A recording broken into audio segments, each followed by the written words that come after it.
G'day, GT here again with my Project Bombodore. Once again, I've had a pretty big week since I bought this car, 4.2 litre VB Commodore. Bought off my mate Paul from a farm in Armidale. Sat there for 20 years, so I've got a little bit of work to do.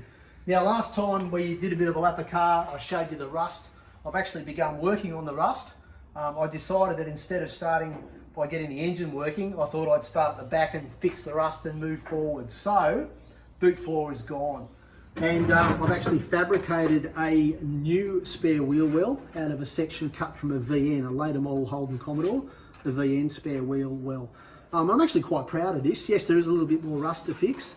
There is a little bit more welding to do, but I've managed to fit this VB Commodore just by sort of cutting and shaping and having a bit of a stuff around, actually having a crack. So, you know, yay for DIY. The boot floor, same thing, same VN sedan, which I've cut body cuts from.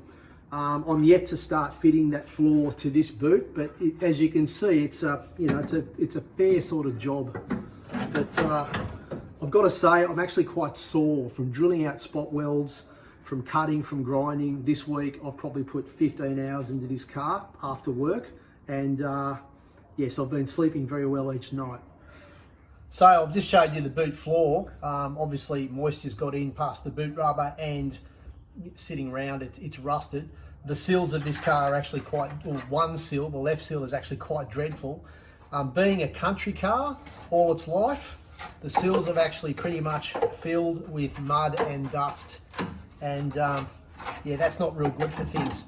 So look, I've cut a couple of holes, a couple of inspection holes. Obviously I know I'm going to replace this sill, but I just wanted to get in and have a bit of a look and yeah, let things dry out for a couple of weeks before I actually get into replacing this sill. But yeah, dust, mud, rust, not good.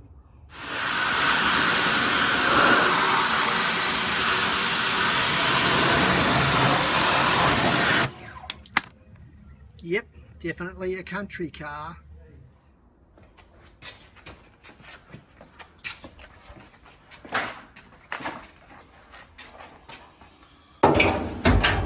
Alright, this folks is the boot floor of a VN Commodore. It's 10 years younger than the VB, but they actually share the same sheet metal of the boot floor. So what I've got to do is finish undrilling all these spot welds, take off the bits I don't need, and then trim this to size, offer it up to the car and weld it in, along with the spare wheel well that I showed you earlier. So that's going to be my next task. Hopefully I'll have a bit more news about that next time I see you.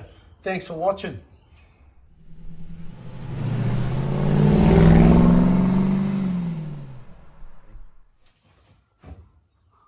What am I doing?